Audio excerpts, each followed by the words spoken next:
Praise lord.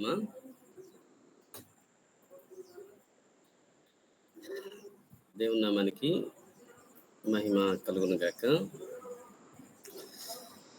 చక్కగా ఈ programme lead చేస్తున్న సహోదరికి, అలాగే గూగుల్ మీట్లో జాయిన్ అయి ఉన్న వీలైన ఆత్మీయులైన వారందరికీ మన మంచి రక్షకుడు, గొప్ప దేవుడైన యేసుక్రీస్తు ప్రభు వారి శ్రేష్టమైన నామంలో అందరికీ శుభవందనాలు తెలియజేస్తున్నాము.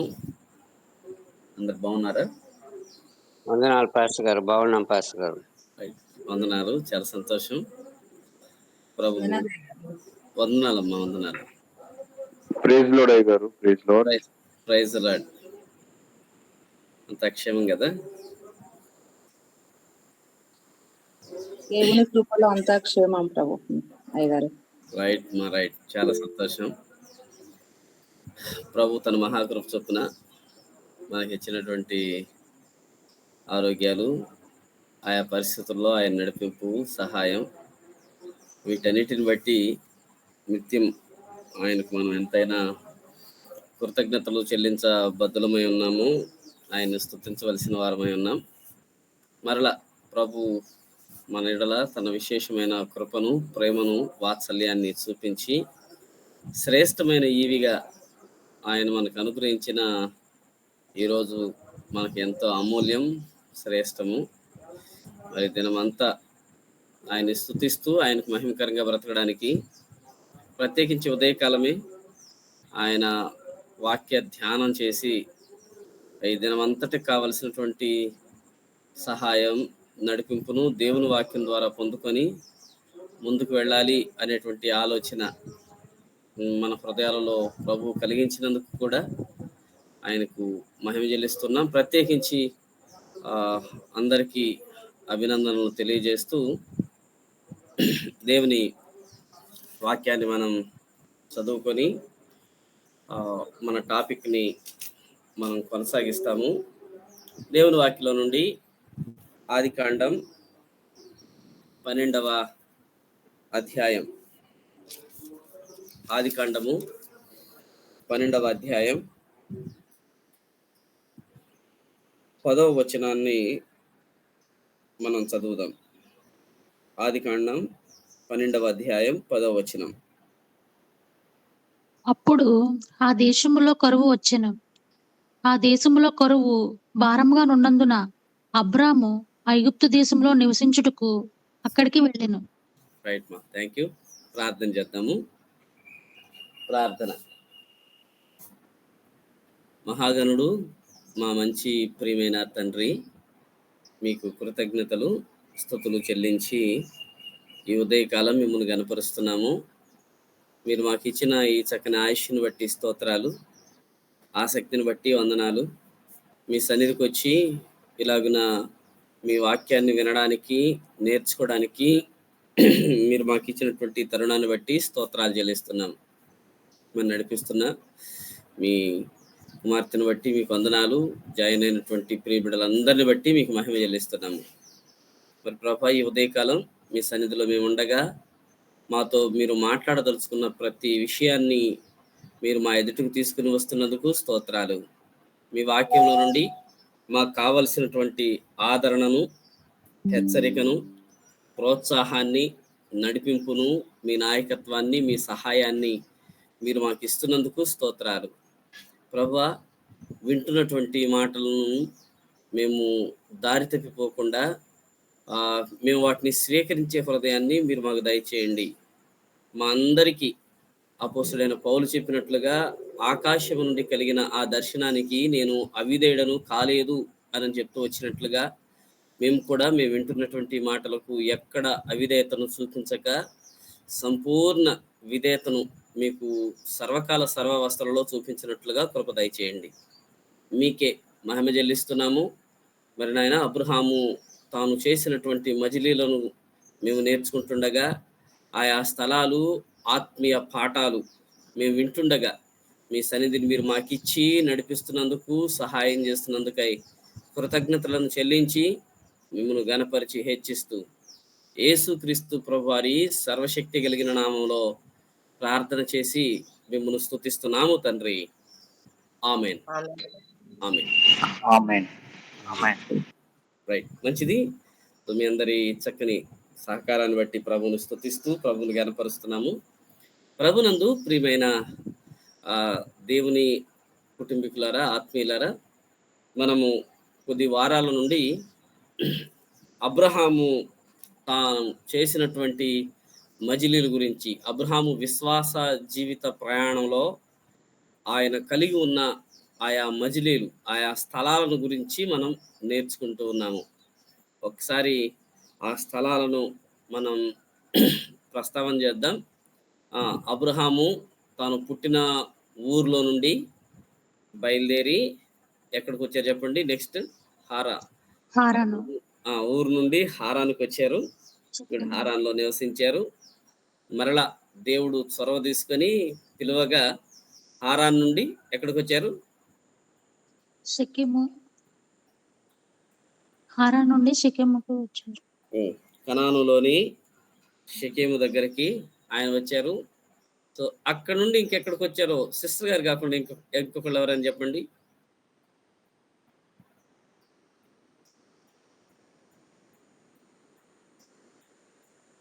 కనాన్లోని షెకెము దగ్గర నుండి ఎక్కడికి వెళ్ళారు?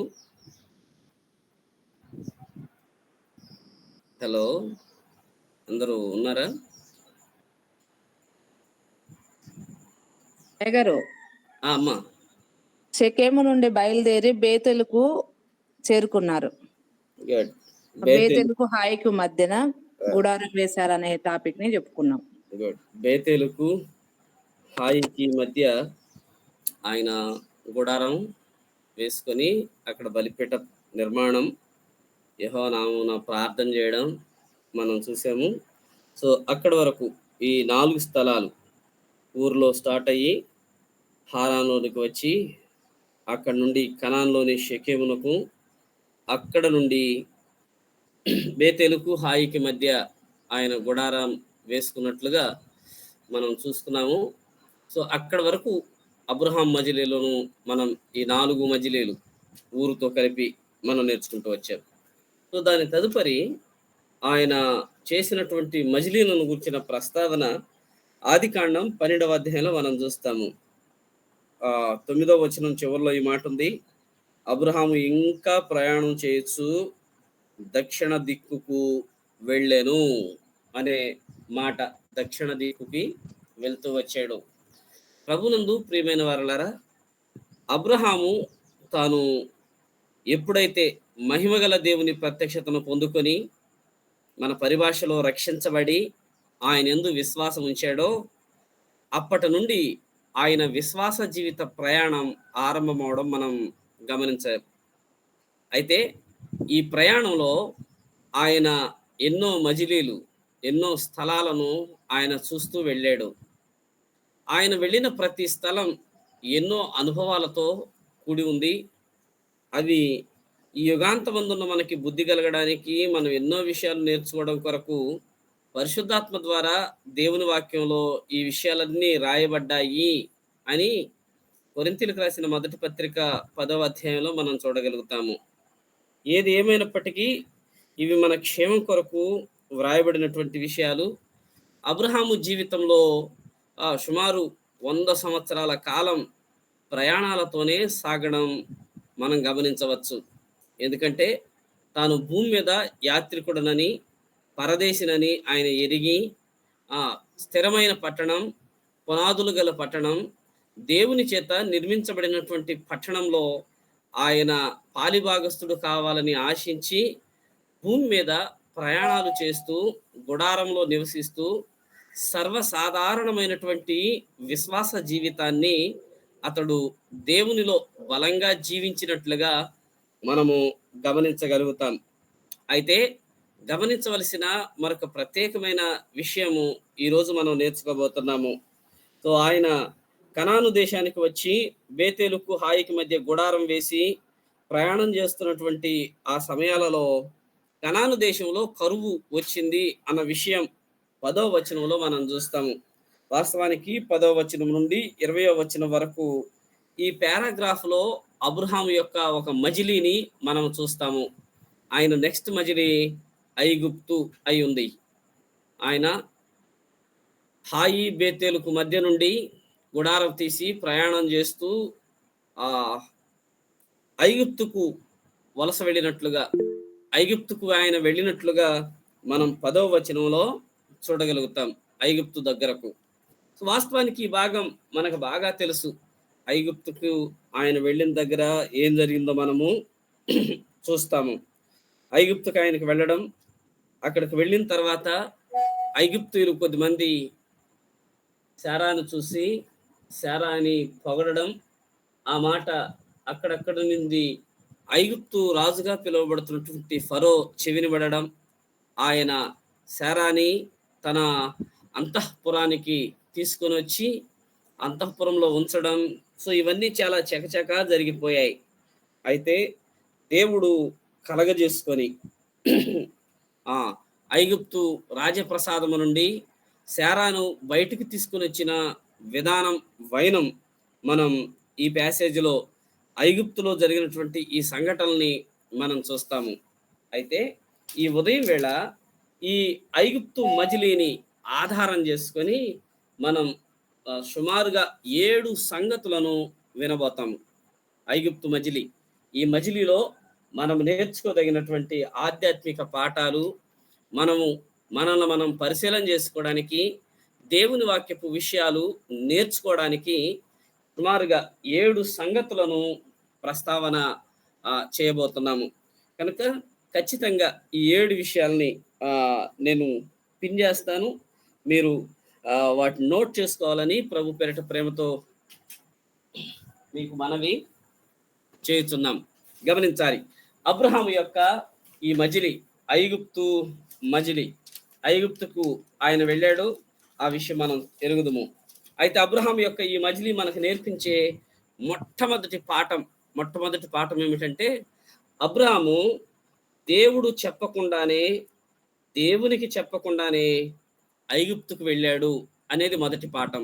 జాగ్రత్తగా మనం నోట్ చేసుకోవాలి ఈ మాటను. అబ్రాము దేవునికి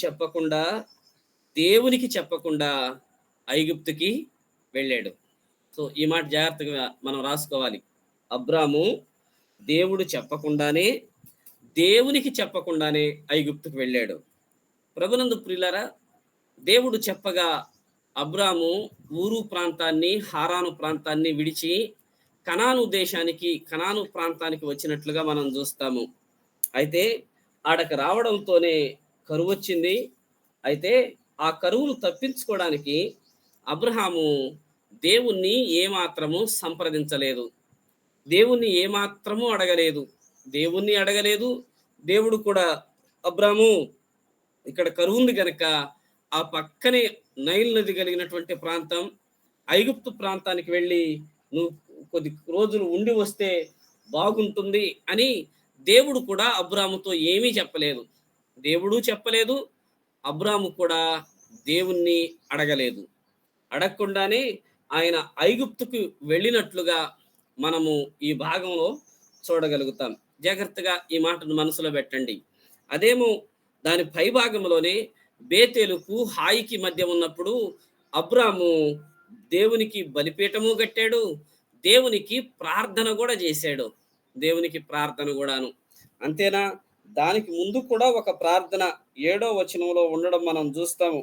7, 6 వచనం 7వ వచనాల్లో ఆయన నివాసం ఉన్నటువంటి పరిస్థితులను కూడా మనం చూస్తాము. అయితే ఈ భాగంలో దేవుణ్ణి ఏం కూడా అబ్రహాం అడగలేదు. అయ్యా, మరి ఇక్కడ కరువు వచ్చింది, నన్ను ఏం చేయమంటారు, మీరు ఇక్కడే ఉండమంటారా, మరొక స్థలానికి వెళ్ళమంటారా అనేటువంటి ఇత్యాది సంప్రదింపులు దేవునితో ఏమి చేసినట్లుగా మనము అబ్రహామును చూడం.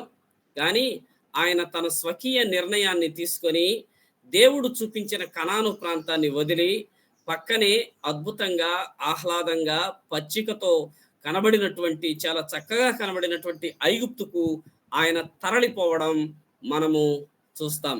ఆగండి ప్రియులారా, ఆయనేనా చాలా సార్లు మనం కూడా అంతే కదూ. దేవుడు చెప్పకుండా మనం ఎన్ని చేస్తామో, దేవునికి చెప్పకుండా మనం ఎన్ని చేస్తామో. దేవుడు మనకి చెప్పలేదు, దేవునికి మనం చెప్పలేదు. చెప్పకుండా, ఆయన్ని సంప్రదించకుండా మన జీవితంలో మనం ఎన్ని పనులు చేస్తామో అబ్రహాము లాగానే. అందుకేనేమో దేవుని వాక్యం మనకి ఈ పాఠాన్ని నేర్పిస్తుంది. యాకోబు పత్రిక చివరి అధ్యాయంలో ఈ మాటను మనం చూడవచ్చు. యాకోబు రాసిన పత్రిక 5వ అధ్యాయం 17వ వచనం. యాకోబు పత్రిక 5:17. ఏలియా మన వంటి స్వభావము గల మనుషుడే. వర్షింపకుండునట్లు అతడు ఆసక్తితో ప్రార్థన చేయగా 3.5 సంవత్సరముల వరకు భూమి మీద వర్షింపలేదు. రైట్ అన్న, థ్యాంక్ యూ. ఇక్కడ యాకోబు తన పత్రికలో భక్తుడైన ఏలియాను ప్రస్తావన చేస్తూ ఏలియా మన వంటి స్వభావం కలిగిన వాడే అన్న మాటను ప్రస్తావించడం గమనించాలి మనం. ఏలియా మన వంటి స్వభావం కలిగిన వాడే. నిజమే, మనం చాలాసార్లు బైబిల్లో ఉన్నటువంటి వ్యక్తుల జీవితాలను ధ్యానం చేస్తున్నప్పుడు మన మనసులో ఉండే ఒక ఆలోచన ఏమిటంటే, వాళ్ళు చాలా గొప్పోళ్ళండి. అమ్మో, అబ్రహామా, అయ్యో ఎంత అద్భుతమైన పర్సన్ అండి ఆయన. శారా, యాకోబు కానీ, ఇస్సాకు కానీ, గిద్యోను కానీ, సమూయేలు కానీ, వాళ్ళు మహా గొప్పోళ్ళండి, చాలా గొప్ప భక్తులు, అద్భుతమైన వాళ్ళు. వాళ్ళలాగా మనం ఎక్కడుండగలం అని అనుకుంటాం. కానీ బైబిల్ వాళ్ళ గురించి ఒకే ఒక మాటలో, బైబిల్ అద్భుతమైన భక్తులను గురించి వారిని మనకు పరిచయం చేస్తున్న ఒక మాట ఏమిటంటే, వారు మనలాంటి స్వభావము కలిగిన వారే. గమనించాలి, స్వభావ రీత్యా మనకంటే ఎక్కువ స్వభావం కలిగిన వారేం గారు వారు. అబ్రహాము కూడా అంతే. అబ్రహాం కూడా గమనించాలి, బైబిల్లో గొప్ప భక్తుడిగా పిలువబడి నిజంగా సాహస విశ్వాసం, నిజమే కదూ, దేవుడు పిలిచినప్పుడు సొంత ఇంటిని, దేశాన్ని అంతటిని విడిచిపెట్టి రావడం అనేది ఎంత అద్భుతం. అందులో ఒకే పిలుపుకి వచ్చాడు. జాగ్రత్తగా ఆ మాట వినాలి మనం. ఒక్కసారి పిలిస్తేనే, స్వార్థల్లో మనం దేవుడు పేతుడు పిలిచిన పిలుపును చూస్తాము. నా వెంబడి రండి, నేను మిమ్మల్ని మనుషులను పట్టు జాలర్లుగా చేస్తానని. కానీ అద్భుతమైన విషయం ఏమిటంటే, చిత్రమైన సంగతి ఏమిటంటే, దేవుడు పిలిచినప్పుడు పేతురు వెంటనే రాలేదు. 3-4 సార్లు పిలవాల్సి వచ్చింది, టైం తీసుకోవాల్సి వచ్చింది. దేవుడే యేసుక్రీస్తు ప్రభు పేతురు వెంటబడాల్సి వచ్చింది. నా వెంటరా, నా వెంబడిరా అంటూ ప్రభువు పేతురును 3-4 సార్లు పిలిస్తే గాని రాలేదు. కానీ అబ్రహాం అట్లాగా, ఒక్కసారే నేను చూపించు దేశానికి రా అబ్రహాము, అంతటిని విడిచిపెట్టు అంటే కంతే. ఒకే ఒక పిలుపుకి ఆయన లోబడి సాహసంతో కూడినటువంటి సుమారు 1000 కిలోమీటర్ల ప్రయాణం చేసి కనానుకు చేరువచ్చాడు. ఎంత సాహస విశ్వాసము అబ్రహాముది. అయితే ఇంత సాహస విశ్వాసం కలిగిన వాడు కూడా దేవుడి చెప్పని పని చేయడం, దేవునికి చెప్పకుండా పని చేయడం విచిత్రమైన విస్తుపోయే సంగతే. అయితే చాలాసార్లు ఇది మన స్వభావాన్ని ప్రతిబింబింపజేసేటువంటి విషయం. అంటే ఓహో, అబ్రహాము కూడా చేశాడు గనక నేను చేసినా తప్పు లేదనా? లేదు. అబ్రహాము చేసినట్లుగా మనం కూడా తరచుగా చేస్తుంటాము. అయితే దానికి బాగా కృంగిపోవలసిన, మనల్ని మనం నిందించుకోవలసిన అవసరత అయితే లేదు. కొన్నిసార్లు మనం ఇట్లా అనుకుంటాం, ఏంటో నేనంత బలమైన విశ్వాసిని కాదన్నా, నేనంత స్థిరమైనటువంటి స్థితిలో ఉన్నటువంటి వ్యక్తిని కాను, నేను ఉండలేను, మీరు అనుకున్నంత కాదు దేవా, నీవనుకున్నంత గొప్పగా నేను ఉండలేనయ్యా అని మనం అంటాం. వాస్తవానికి అది నిజమే. మనం దేవుడు అనుకున్నంత గొప్పగా మన జీవితాల్లో మనం ఉండలేకపోవచ్చు. కానీ దేవుని స్తుతించవలసిన విషయం ఏమిటంటే, అలా ఉండడానికే పరిశుద్ధాత్ముడు మన కొరకు అనుగ్రహించబడ్డాడు, మనలోకి ఆహ్వానించబడ్డాడు. ఆయన మనలో ఉండడానికి ఇష్టపడ్డాడు. మనకై మనం ప్రభువు మెచ్చేటువంటి భక్తి జీవితంలో ఉండలేకపోవచ్చు, కానీ ప్రభువు మనల్ని అలా స్థిరపరుస్తున్నాడు. ప్రభు అలా ఉండడానికి, దేవునికి ఇష్టమైన పాత్రలుగా ఉండడానికి, దేవుడు మెచ్చే, దేవుని కనపరిచే స్థితిలో ఉండడానికి ప్రభువే మనకి సహాయం చేస్తున్నాడు అన్న విషయాన్ని మనము గుర్తించుకోవలసిన వారమై ఉన్నాము. అందుకే ప్రియులారా, అందుకే అబ్రహాము మంచి సాహసంతో కూడిన విశ్వాసం కలిగిన వాడే. కానీ కనానులోకి వచ్చిన తర్వాత ఆయన దారి తప్పిపోవడం, తప్పటడుగు వేయడం, దేవునికి సంప్రదింపులు చేయకుండానే ఆయన సొంత నిర్ణయం తీసుకోవడం మనం గమనిస్తాము. సో దీని నుండి మనం నేర్చుకునేటువంటి పాఠం ఇదే. మన జీవితంలో కూడా మనం కొన్నిసార్లు ఇట్లాంటి పరిస్థితుల్లో గుండా వెళ్తాము. కానీ ఏమాత్రము కృంగిపోనవసరం లేదు. మరి ఏం చేయాలి? కృంగిపోకుండా ఏం చేయాలన్నా మనల్ని మనం సరి చేసుకొని తిరిగి బ్యాక్ అయిపోవాలి. ఎలాగూ అంటే మనం 13వ అధ్యాయంలో చూస్తాము.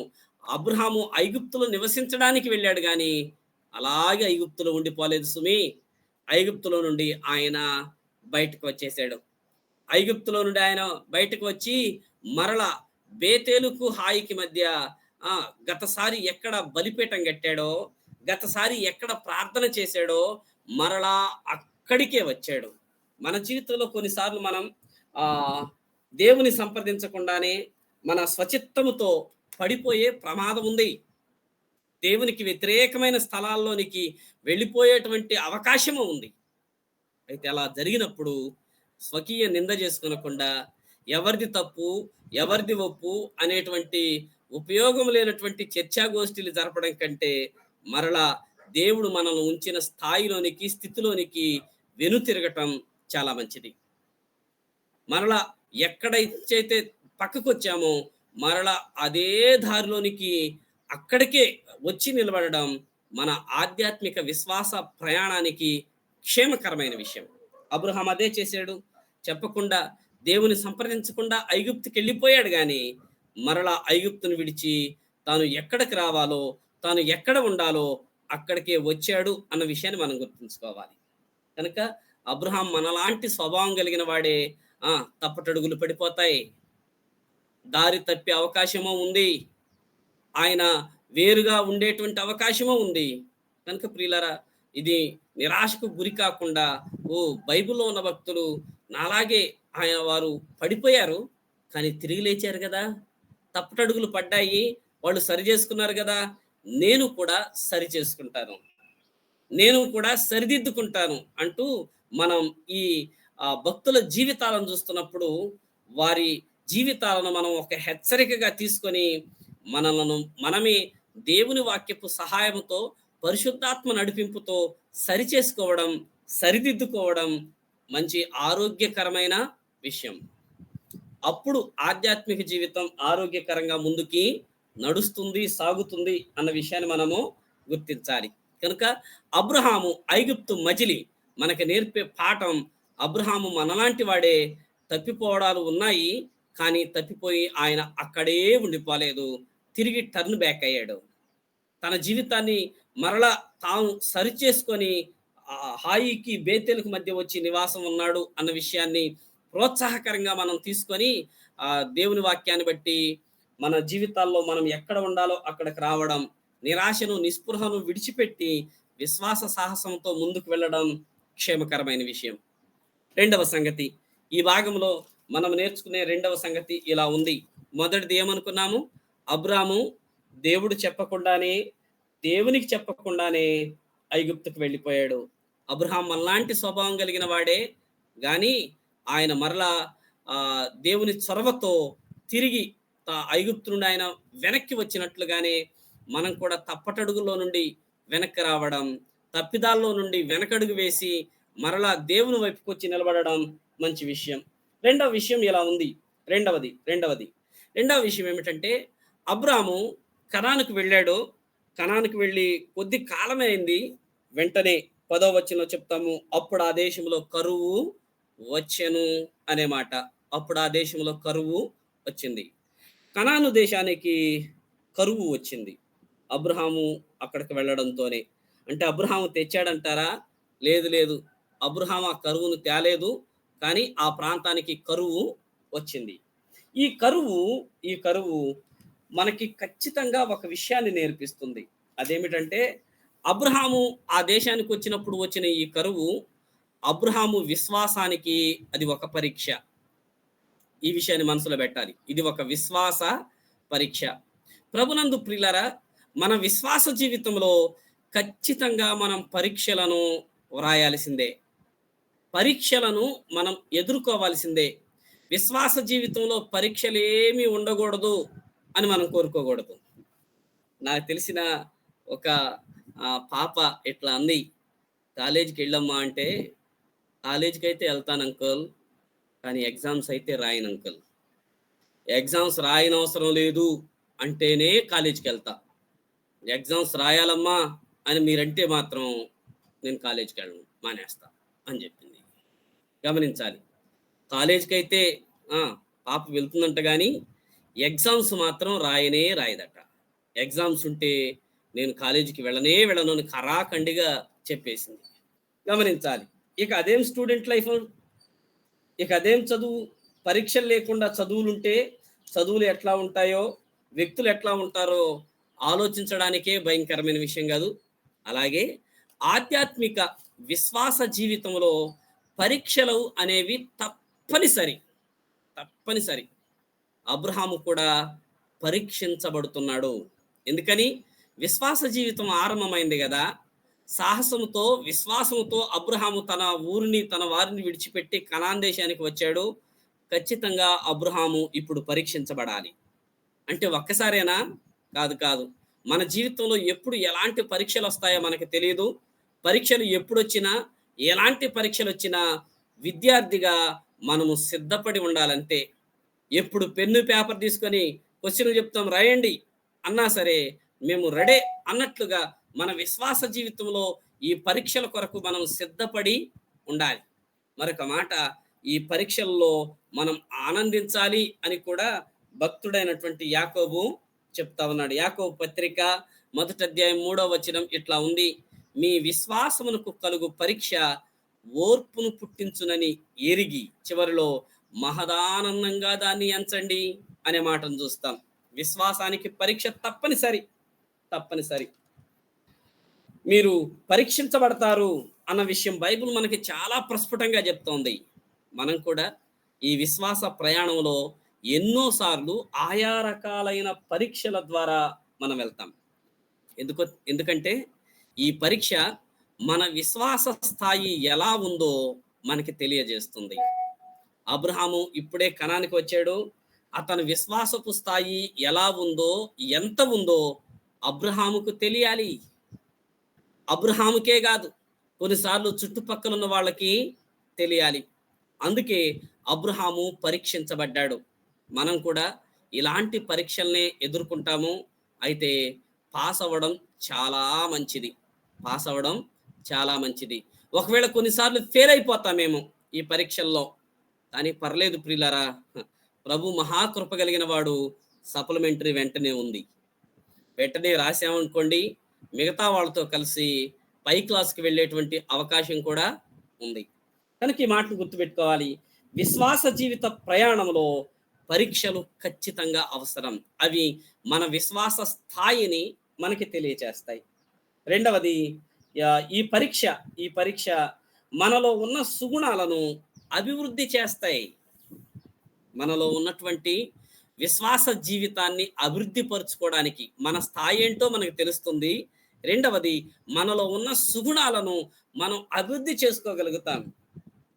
మనము మరింతగా ముందుకు తీసుకొని వెళ్ళగలగడానికి, వాటిని ప్రోత్సహించుకోవడానికి ఈ పరీక్షలు మనకి సహాయపడతాయి అన్న విషయాన్ని గుర్తుపెట్టుకోవాలి. అంతేగాని పరీక్షల్ని వద్దనుకోకూడదు. ఎదురయ్యేటువంటి పరీక్షలు ఎదురైనప్పుడు మనం వాటిని కష్టంగా ఫీల్ అవ్వకూడదు. ఎందుకంటే దేవుడు మనల్ని నమ్మాడు. అంతే. దేవుడు అబ్రహామును నమ్మాడు, దేవుడు పౌలును నమ్మాడు. వీళ్ళు ఖచ్చితంగా నాలో స్థిరంగా, బలంగా నా కొరకు బ్రతుకుతారు, నన్ను ప్రచురిస్తారు, నన్ను ప్రతిబింబింపజేస్తారు ప్రజలకు అని ప్రభు మనల్ని నమ్మినాడు గనక మనకి ఎదురయ్యేటువంటి ఈ పరీక్షలను మహదానందంగా ఎంచి మనలో దేవుడు ఉంచినటువంటి దైవిక గుణాలను ప్రతిరోజు అభివృద్ధి చేసుకోవాలి, వాటిని పెంపొందించాలి. అబ్రహాము యొక్క ఐగుప్తు మజిలీ మనకి నేర్పేటువంటి రెండవ పాఠం ఇదే. పరీక్షలున్నాయి, బాధపడొద్దు. సహజంగానే కొన్నిసార్లు పరీక్షలంటేనే వెనక్కి వెళ్ళిపోతారు కదా స్టూడెంట్స్. అలా వెళ్ళిపోకూడదు. పరీక్షలు మనం విశ్వాస జీవితంలో ఏ స్థాయిలో ఉన్నామో మనకు తెలియజేయగా, రెండవది దేవుడు మనలో ఉంచినటువంటి సుగుణాలను మనం మెరుగుపరుచుకోవడానికి, రూపుదిద్దడానికి, అభివృద్ధి చేసుకోవడానికి అవి చక్కగా సహాయపడతాయి. అందుకే పరీక్షలను మనం ఎదుర్కోవాలి, తప్పించుకోకూడదు. అది కూడా సంతోషంగా మనం ఎదుర్కోవాలి అన్న విషయాన్ని మనము గుర్తించవలసిన వారమై ఉన్నాం. సో ఇది రెండవ పాఠం. అబ్రహాము ఐగుప్తు మజిలీలో మనం నేర్చుకునే రెండవ సంగతి ఇది. పరీక్ష ఖచ్చితంగా మనము ఎదుర్కోవాల్సిందే. రైట్, మూడవ పాఠంలోనికి వద్దాం. చూడండి, మూడవ విషయం అబ్రహాము ఐగుప్తు మజిలీలో మనం నేర్చుకునే మూడవ పాఠం ఇట్లా ఉంది. పరీక్షల సమయంలో దేవుడు మనల్ని పరీక్షించే, మన విశ్వాస జీవితానికి పరీక్షలు ఎదురయ్యే ఈ సమయంలో మనం స్థల మార్పిడి చేయకూడదు. అంటే ఒక స్థలాన్ని విడిచిపెట్టి మరొక స్థలానికి వెళ్ళకూడదు. ఇది సహజంగా మనందరికీ ఉండేటువంటి ఒక హృద్రోగం అని చెప్పొచ్చు. ఏంటది? కొన్ని సమస్యలు ఉన్నప్పుడు స్థల మార్పిడి చెయ్యడం. కొన్ని పరీక్షలు ఎదురైనప్పుడు ఇక్కడ కాదులే కానీ ఇంకో చోటకి వెళ్ళి అక్కడ ఉందాం, అక్కడ ఉంటే ఈ సమస్య ఉండదు, అక్కడ ఉంటే ఈ పరీక్ష ఉండదు అని మనము స్థల మార్పిడి చేయడానికి ప్రయత్నం చేస్తాం. ఇక్కడ కాదు ఇంకో చోటకి వెళ్దాం, ఇక్కడ కాదు ఇంకో చోటకి వెళ్దామని. అబ్రహాం కూడా అదే చేశాడు కదా. ఈ భాగంలో కనాన్లో కరువు ఉందని కరువు తప్పించుకున్నాము అని ఆయన ఐగుప్తుకి వెళ్ళాడు. ఈ మాట చెప్పండి, ఆయన ఐగుప్తుకి వెళ్ళాడు కదా, సమస్య తీరిందా? కరువు సమస్య తీరిందా? తీరినట్టుగా అనిపించింది. కానీ ఆయన సమస్య పెనం మీద నుండి పొయ్యిలో పడినట్టయింది. పెనం మీద నుండి సమస్య పెనం మీద నుండి స్థానభ్రంశం చెందింది, కానీ పడడం అది పొయ్యిలో పడింది. ఏమండి, సెగ మంట యొక్క తీవ్రత పెనం మీద కంటే పొయ్యిలోనే కదా ఎక్కువ ఉంటుంది. ఆయన పెనాన్ని తప్పించుకోగలిగాడు, కానీ పొయ్యిని తప్పించుకోనలేకపోయాడు. ప్రభునందు ప్రియులారా, పరీక్ష సమయాల్లో మనం ఉన్నటువంటి స్థలాలను విడిచి మరొక దగ్గరికి వెళితే దీన్ని తప్పించుకుంటామేమో అనుకుంటామేమో. బైబిల్లో రెండు మాటలు మనం చాలా స్పష్టంగా చెప్పబడ్డాయి. ఒకటి శోధన, రెండు పరీక్ష. శోధన, పరీక్ష. మనం ఎదుర్కొనే కొన్ని సమస్యలు కొన్నిసార్లు శోధనలు అయి ఉండొచ్చు. శోధనలు. యోసేపుకు శోధన వచ్చింది పోతీఫరు భార్య ద్వారా, అది శోధన. కొన్నిసార్లు మనం దేవుని చేత పరీక్షించబడతాం.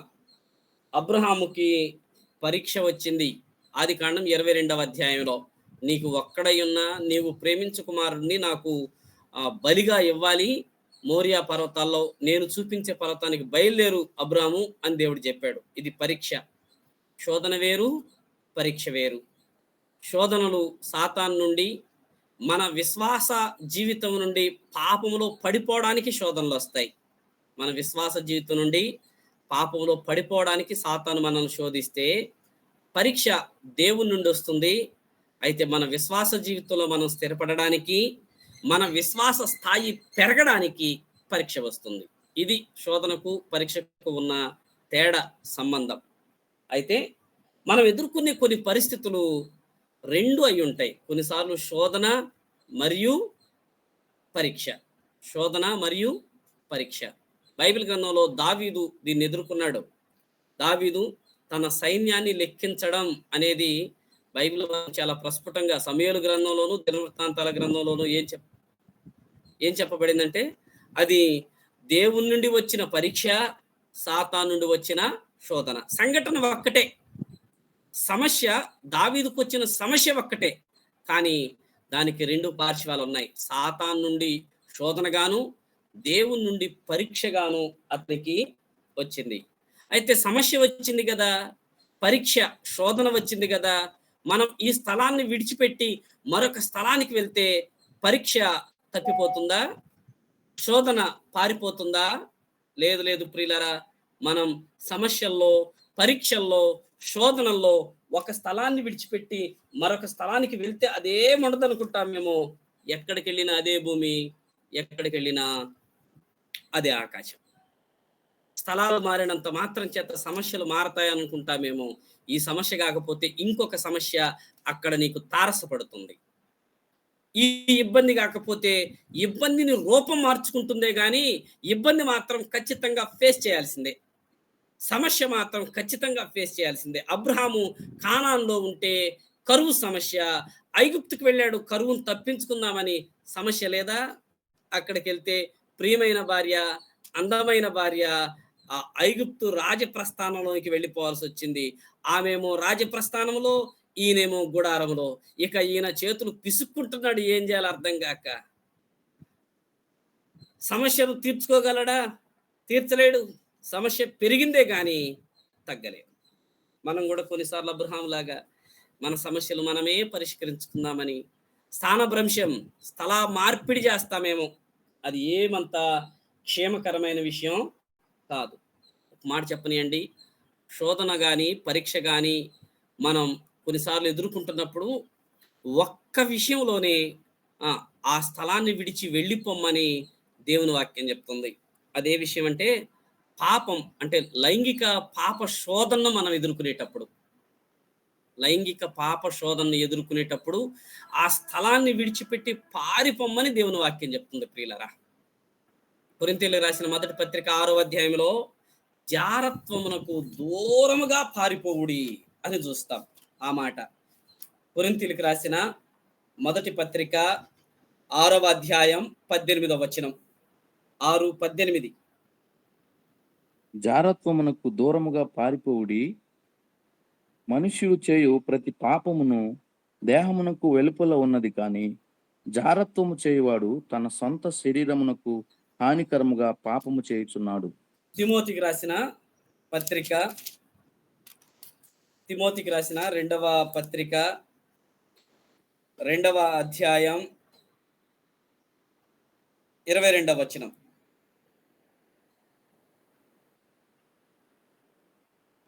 నీవు యవనేచ్ఛల నుండి పారిపోము, ఆ మాట పవిత్ర హృదయులై. చాలు, సరిపోతుంది. నువ్వు యవనేచ్ఛల నుండి పారిపోము. సో ఈ యవనేచ్ఛల దగ్గరే, ఇలాంటి పాపం దగ్గరే దేవుని వాక్యం చెప్పే విషయం ఏమిటంటే ఆ స్థలానికి దూరంగా వెళ్ళిపోమ్మని, ఆ స్థలంలో ఉండొద్దని. అందుకే కదా యోసేపు పారిపోయాడు అని చూస్తాం మనం. పోతీఫరు భార్య దగ్గర నుండి రన్నింగ్, ఇంకంతే, ఇంక అక్కడ ఉండలేదు ఆ మనిషి, పారిపోయాడు. ఈ ఒక్క దగ్గర తప్ప మిగతా దగ్గర మనము స్థల మార్పిడులు అనేవి అంత క్షేమకరమైనవి కావు అని విషయం గుర్తుపెట్టుకోవాలి మనం. ఈ స్థలాన్ని విడిచిపెట్టి ఇంకో స్థలం దగ్గరికి వెళ్తే మనం చాలా పీస్ఫుల్గా ఉంటాం, ఈ సమస్యలు అక్కడ ఉండవు అని అనుకుంటామేమో. లేదు ప్రియులరా, ఖచ్చితంగా సమస్య అక్కడ కూడా ఉంటుంది, కానీ సమస్య రూపం మార్చుకుంటుంది అంతే. ఇది కాకపోతే ఇంకోటి, కానీ సమస్య మాత్రం ఖచ్చితంగా ఫేస్ చేయాల్సిందే. మనం ఈ భాగం నేర్చుకునే సత్యం అదే.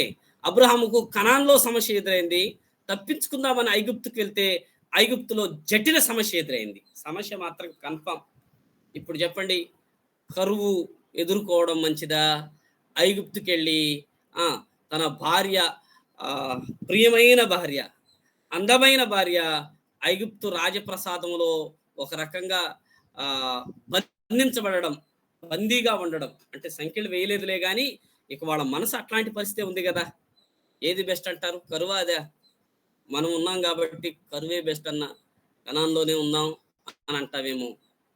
నిజమే, గుర్తించాలి. ఇది 3వ పాఠం. పరీక్షలు మనం ఎదుర్కొనే సమయంలో ఈ స్థలాన్ని విడిచిపెట్టి ఇంకో స్థలం దగ్గరికి వెళ్తే, ఇంకో ప్రాంతంలో ఉంటే సమస్య తప్పిపోతుంది అనుకుంటామేమో, అలాగ జరగదు. అందుకే దేవుని వాక్యం మనకి ఏం చెప్తుందో తెలుసా? మనం ఎక్కడ సమస్యలో ఉన్నామో, మనం ఎక్కడ పరీక్షించబడుతున్నామో అక్కడే సమాధానం ఉంటుంది. ఆ మాటను గుర్తుపెట్టుకోవాలి. అక్కడే సమాధానం ఉంటుంది, అక్కడే ప్రయత్నం చేయాలి. మనం ఎక్కడ పడిపోయామో, లేకపోతే ఎక్కడ ఇబ్బంది పడ్డామో, ఎక్కడ సమస్య ఉందో, ఎక్కడ ఇబ్బంది పడ్డామో అక్కడే ప్రయత్నం చేయాలి. బైబిల్ చెప్పే సూత్రం అది. లూకా సువార్త 5వ అధ్యాయంలోను యోహాను సువార్త 21వ అధ్యాయంలో ఆ అధ్యాయాలు చదివి చూడండి ప్రియులారా. ఆ అధ్యాయాలు చదివి చూడండి. అక్కడ రెండు ఒకే రకమైన సందర్భం ఉంది. ఒకే టైం కాదు కానీ, ఒకే సందర్భం కాదు కానీ, ఒకే రకమైన విషయం ఉంది. 5వ అధ్యాయం లూకా సువార్త, 21వ అధ్యాయం యోహాను సువార్త. శిష్యులు చేపలు పడుతున్నారు. చేపలు పడుతున్న వాళ్ళకి ఏమీ దొరకలేదు. రెండు ఒకే సందర్భాలు, ఒకే విషయం ఉంటుంది అక్కడ. కానీ ప్రభు అంటాడు, పేతురు ఏమిటంటే రాత్రంతా ప్రయాసపడ్డామయ్యా, ఏం లేదు. కానీ ప్రభు చెప్పిన మాట, ధోనిని కొంచెం లోతుకు నడిపించి వల వేయి అన్నాడంతే. ప్రియులారా, ఎక్కడ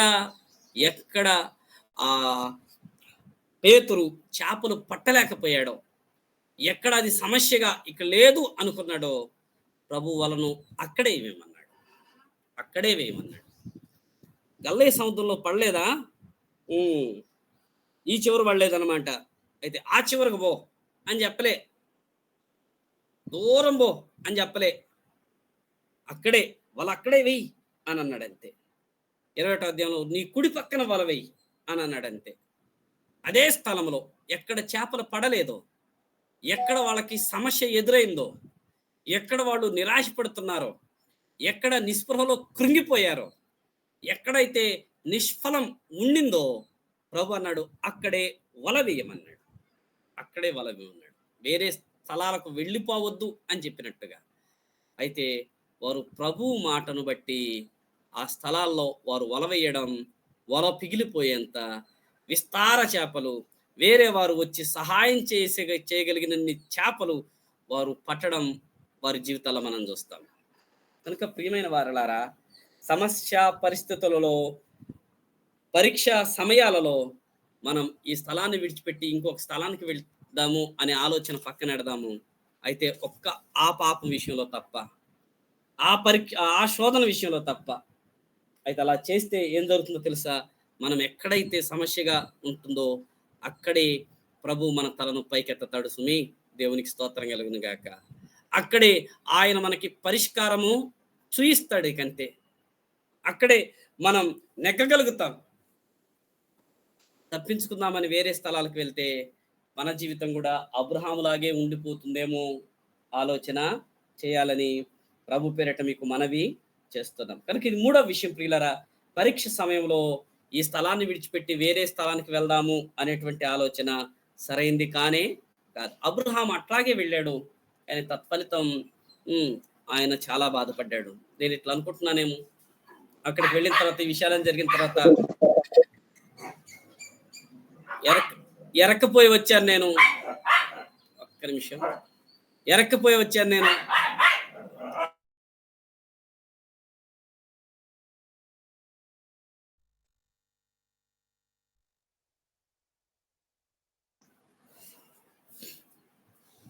రైట్, థ్యాంక్ యూ.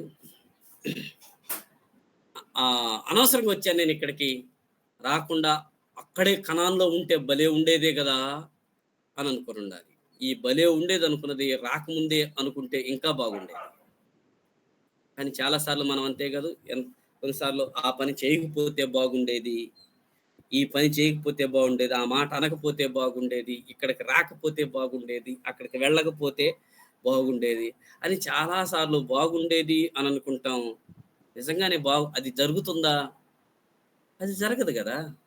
అయిపోయిన దాన్ని తిరిగి మనం మళ్ళీ బ్యాక్ చేయగలం. ఆ పరిస్థితిని బ్యాక్ చేయలేం, కానీ మనము తిరిగి ఎక్కడ నిలబడగలమో అక్కడ నిలబడగలం. మనం బ్యాక్ అవ్వగలం. ఇది కరెక్ట్ కాదు, బ్యాక్ అయిపోదాం అని మనం బ్యాక్ అవ్వగలం, కానీ సమయాన్ని బ్యాక్ చేయలేము. కనుక స్థల మార్పిడులు అనేవి చాలాసార్లు అవి క్షేమకరమైన విషయాలు కానే కావు. ఇక్కడ వద్దు, ఇంకో చోటు ఉంటే ఇబ్బందులు ఏమి ఉండవు, అక్కడికి వెళ్దాం అని అనుకుంటామేమో. ఇబ్బంది మరొక రూపంలో అక్కడ నీకు తారస పడుతుంది. కనుక ఇబ్బంది నువ్వు అక్కడైనా ఫేస్ చేయాలి. అదేదో కనాన్లోనే దేవుడు ఉంచిన స్థలంలో, దేవుడు తీసుకొని వచ్చిన స్థలంలో నువ్వు ఫేస్ చేయడం చాలా మంచిది, క్షేమకరం. సో అది ఈ అబ్రహాము యొక్క ఐగుప్తు మజిలీలో మనం నేర్చుకునే 3వ విషయం.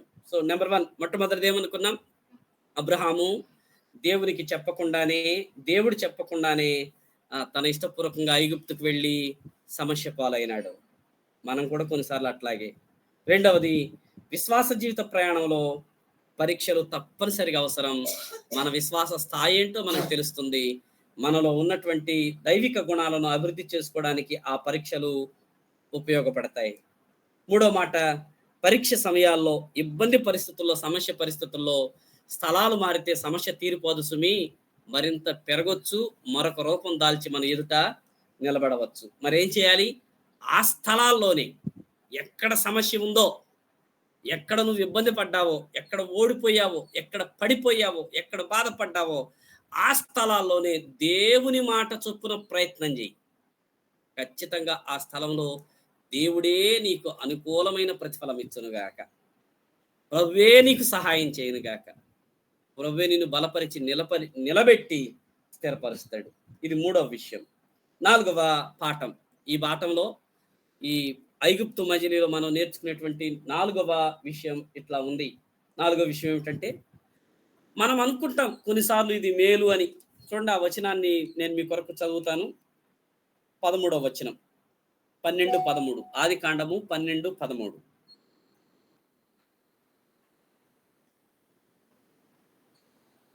చదువుతున్నారా ఎవరైనా? నీ వలన నాకు మేలు కలుగునట్లును నిన్ను బట్టి నేను బ్రతుకున్నట్లును నీవు నా సహోదరువని దయచేసి చెప్పమనేను. అబ్రహాము చాలు బ్రదర్, థ్యాంక్ యూ. 13వ వచనం చదివాం కదా, ఈసారి 16వ వచనం చదువుతాం. 16. అతడు ఆమెను బట్టి అబ్రహామునకు మేలు చేసెను, అందువలన అతనికి గొర్రెలు, గొడ్లు, మగగాడిదలు, దాసులు, పనికత్తెలు, ఆడుగాడిదలు, ఒంటెలు ఇయ్యబడెను. జాగ్రత్తగా ఈ వచనాన్ని, ఈ 2 వచనాలు ఒకసారి ఆలోచన చేద్దాం. అబ్రాహాముని దేవుడు ఊరు నుంచి పిలిచాడు, నేను చూపించే దేశానికి రా అని. అలా పిలిచినప్పుడు అబ్రహాం ఒక మాస్టర్ స్కెచ్ శారాతో సంప్రదింపులు జరిపాడు. ఏమంట ఆ సంప్రదింపులు మనం ఇక్కడ చూస్తాం. ఏమని చెప్పాడంటే, శారా, ఒక విషయం చెప్తా నేను. మనం వెళ్తున్నాం, ఆ దేశం, ప్రదేశం, ప్రాంతాలు ఎట్లా ఉంటాయో మనకు తెలియదు, కానీ ఎక్కడైతే సమస్య ఉంటుంది అనుకుంటామో అక్కడ నేను నీ సహోదరుణ్ణి అని చెప్పు అని ఊరు నుండి బయలుదేరేటప్పుడే మంచి సంభాషణ, భార్యాభర్తలు కాదు, సంభాషణ చేశారు. అనుకూలమైన స్థలాల్లోనేమో ఆయన్ని ఏమని చెప్పాలి? ఆయన అని చెప్పాలి. ఎవరండి అబ్రహాము అంటే, ఆయన మా ఆయనండి అని చెప్పాలి. ప్రతికూల పరిస్థితులుగా కనబడిన స్థలాల్లో మాత్రం ఆయన ఎవరమ్మంటే, ఆయన మా అన్నయ్య అండి అని చెప్పాలి. ఆయన మా ఆయన, ఆయన మా అన్నయ్య. ఇవి రెండు నిజమే. ఆయన అన్నయ్యే, ఆయనే. కానీ ముందు అన్నయ్య, తర్వాత ఆయన కదా, ఆయనే కదా చెప్పాలి. నా మాట మీకు అర్థమవుతుంది అనుకుంటున్నాను. ఆయన మా ఆయనండి అని చెప్పాల్సిన వాళ్ళు ఆ పరిస్థితులను బట్టి ఇట్లా మార్చి చెప్పు, నీ వల్ల నాకు మేలు కలగాలి అని అబ్రహాము శారాతో చెప్పడం మనం చూస్తాం 13వ వచనంలో. అంటే ఇప్పుడు ఆ ఊరు నుండి బయలుదేరి వచ్చేటప్పుడు చెప్పుకున్న మాటలను బట్టి వాళ్ళు ఐగుప్తుకు వెళ్తున్నారు. ఐగుప్తు ప్రాంతం ఎంత సస్యశ్యామలమో అక్కడున్న మనుషులు అంత రాక్షసత్వం, చాలా చెడ్డవాళ్ళు. ఎందుకని? అక్కడున్న చెడ్డతనం ఏమిటంటే, అక్కడ ఎవరైనా అందంగా కనపడితే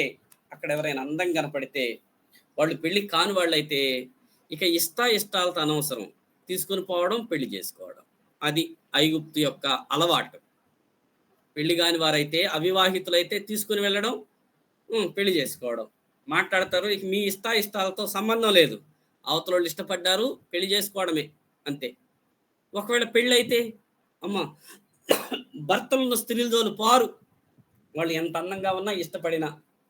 మరి ఏం చేసేవారు? భర్తలున్నోళ్ళ జోలు బారు, కానీ ఆ భర్తలను చంపేసి ఇప్పుడు ఆ భార్యల్ని వీళ్ళు తమ భార్యగా చేసుకునే దుష్ట అలవాటు ఐగుప్తుల సొంతం. ఆ కారణం చేత ఇప్పుడు అబ్రహాం ఏమనుకుంటాడంటే, నేను కానీ నీ భర్తనని చెప్తే నువ్వు అందగత్తెవు గనుక నన్ను చంపి నిన్ను భార్యగా తీసుకొని పోతారు, నేను చచ్చిపోతా. అందుకే నీ వలన నాకు మేలు కలుగునట్లు నన్ను నీ సహోదరుడని దయచేసి చెప్పు అని చెప్పాడు ఆయన. అబ్రహాము కోరుకుంటుంది ఏంటంటే శారా వలన ఈయనకు మేలు కలగాలి అని. ఈ మాట ఐగుప్తులో చెప్పాడు. ఓకే, బానే ఉంది, సమస్య లేదనుకున్నాడు. కానీ అక్కడే సమస్య స్టార్ట్ అయింది. ఎప్పుడైతే ఆమె నా సహోదరుడు అని చెప్పిందో, ఓహో బ్రదరే కదా, అయితే నువ్వు అందగత్తివు, నువ్వంటే ఐగుప్తు రాజే ఇష్టపడ్డాడమ్మా, ఫరో ఇష్టపడ్డాడు, పద ఐగుప్తు రాజప్రసాదంలోనికి వెళ్ళిపోయాడు. ఏంటయ్యా అంటే, అవునండి మా తోబుట్టువే, మా చెల్లేనండి. అవునా, ఓకే వెరీ గుడ్, బాయ్. ఇతనికి గాడిదలు, గొర్రెలు, గొడ్లు, పని వాళ్ళని చాలా మంది బాయ్ అని చెప్పాడు ఫరో. ఫరో కూడా అబ్రహాముకు మేలు చేశాడు, అంటే చాలా విస్తార సంపద ఇచ్చాడు. అబ్రహాము మేలు కలగాలని ఆశించాడు. ఇక్కడేమో చాలా ఆస్తి అబ్రహాముకి, నేను ఏదో మేలు చేస్తున్నాను అనుకున్నట్టుగా ఫరో రాజు అబ్రహాముకి చాలా సంపదను ఇవ్వడం మనము చూస్తాం. గమనించాలి, ఈ 2 స్థలాల్లో మేలు మేలు అనే మాటలు ఉన్నాయి. నేను నా బైబిల్ ఆ 2 చోట్ల అండర్లైన్ చేసుకున్నాను. ఇప్పుడు చెప్పండి, నిజంగా ఇది అబ్రహాముకు మేలుకరమైందేనా? శారా దూరం అవ్వడం, తన భార్య అయిన శారా ఫరో దగ్గర ఉండిపోవడం, గాడిదలు, పనివాళ్ళు, ఇవన్నీ అబ్రహాముకి తన ఆస్తి పెంచుకోవడం మేలుకరమైన విషయమేనా? నిస్సంకోచంగా మనం ఈ మాట చెప్పగలం, అది మేలు కానే కాదు. అందుకే ఈ భాగంలో మనం నేర్చుకునే ఐగుప్తు మజిలీ మనం నేర్చుకోదగిన 4వ పాఠం, చాలాసార్లు మనం అనుకునే మేలు మనకి మేలు కాదు. అది చాలా తీవ్రమైన బాధను, నొప్పిని, దుఃఖాన్ని, కీడును కలిగించే విషయం. అబ్రహాము మేలు కలగాలని కోరుకున్నాడు. బయటికి, ఆహా నీకేమండి అబ్రహాం, ఫరో రాజు ఇన్ని పశువులు ఎవరికి ఇచ్చెరగడయ్యా, ఎంతమంది పని వాళ్ళని నీకు ఎవరికి ఇచ్చెరగలేదు, నీకే ఇచ్చాడు, నువ్వెంత అదృష్టవంతుడువో అని జనము చుట్టుపక్కల ఉన్నటువంటి ఐగుప్తులని ఉండొచ్చు. కానీ అబ్రహాంకే తెలుసు అది మేలా కీడా అన్న విషయం. మనం కొన్నిసార్లు అంచనాలు వేస్తాం, ఇదైతే మేలండి, ఇదైతే క్షేమం. చాలాసార్లు వివాహాల విషయాల్లో ఈ విషయాన్ని చెప్తారు. చాలాసార్లు దేవుడు వారి కొరకు వివాహ భాగస్వామిని చూడడు, వాళ్ళే చూసుకుంటారు. వాళ్ళే, రవ్వా ఈ అబ్బాయి దేవదూతలాగా ఉన్నాడయ్యా, ఈ అమ్మాయి దేవదూతలాగా ఉంది అని. నువ్వు ఇయ్యాల్సిందే, నేను అడుగుతున్నా, నా నామం పేరిట మీరేమడుగుదురో చేస్తానని చెప్పావు కదయ్యా అని దేవుణ్ణి పట్టుబట్టి, ఇదే నాకు మేలు, ఇదే నాకు క్షేమం అని అడుగుతారట యవనస్తులు. పెళ్ళైన 6 నెలల వరకు అద్భుతమే. పెళ్ళైన 6 నెలలకి మరలా ప్రార్థన స్టార్ట్ అవుద్ది. ప్రభువా దేవదూత అనుకున్నాను కానీ దెయ్యమయ్యా, వద్దయ్యా, తీసేయ్యా. మళ్ళీ అప్పుడు అలాంటి ప్రార్థనలు స్టార్ట్ అవుతాయట. దేవదూత అన్నది వారే, దెయ్యము అన్నది వారే. నిజమే ప్రియులారా, వివాహం దగ్గరే కాదు, చాలాసార్లు మనం మేలు కాని దాన్ని మేలు అనుకుంటాం, కీడుని మేలనుకుంటాం. మన విశ్వాస ప్రయాణాల్లో, మన పరిచయాల్లో కూడా, సుమి జాగ్రత్త ఈ మాట వినండి, పరిచయస్తులైన వారి విషయంలో కూడా ఇది నిజం, వీళ్ళు ఎక్సలెంట్ అనుకుంటాం కొన్నిసార్లు. కానీ కొద్ది కాలం గడిస్తే కానీ తెలియదు ఎక్సలెంటా ఇంకోట అన్న సంగతి. నిజమే ప్రియులరా, నిజంగా ఈ పరిస్థితి మంచిదై ఉండొచ్చు, మంచిగా కనపడి ఉండొచ్చు. ఒక సామెత ఉంది, మంచిది శ్రేష్టమైన దానికి ఎప్పుడూ శత్రువే అనే సామెత ఉంది ప్రియులారా. ఇంగ్లీష్ సామెత అది. మంచిది శ్రేష్టమైన దానికి ఎప్పుడూ శత్రువే. మనం శ్రేష్టమైన దానికి బదులుగా మంచివి కోరుకొని శ్రేష్టమైన వాటిని కోల్పోతాం. అబ్రహాం కూడా ఇక్కడ అదే చేస్తూ వచ్చాడు. తాను మేలు అని అనుకున్నాడు కానీ అది కీడయింది. కీడును మేలు అనుకున్నాడు. నిజమే, ఆ వచనం చదివేటప్పుడు నాకు ఇట్లా అనిపిస్తుంది చూడండి ప్రియులారా, మనం కూడా కొన్నిసార్లు మనుషుల నుండి ఇట్లాంటివే కోరతాం. అబ్రహాము శారాకి మాట చెప్తున్నాడు, 13వ వచనం, 12-13, నీ వలన నాకు మేలు కలుగునట్లుగా, నిన్ను బట్టి నేను బ్రతుకున్నట్లు నీవు నా సహోదరువని దయచేసి చెప్పుము అని అన్నాడు. అంటే తను చూసుకుంటున్నాడు, నీ వల్ల నాకు మేలు కలగాలమ్మా అని. ఈ వచనాన్ని నేను ఎట్లా చదవాలనుకుంటున్నాను, అబ్రహాము శారాయి దగ్గరికి వెళ్ళి ఇట్లా చెప్తున్నాడు, అమ్మా శారా, నా మాట విను,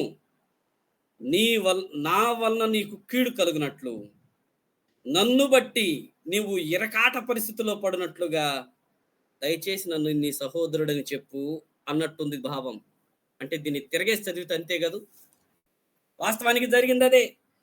అబ్రహామును బట్టి అబ్రహామును బట్టి శారా చాలా కీడు పరిస్థితిలోకి వెళ్ళిపోయింది.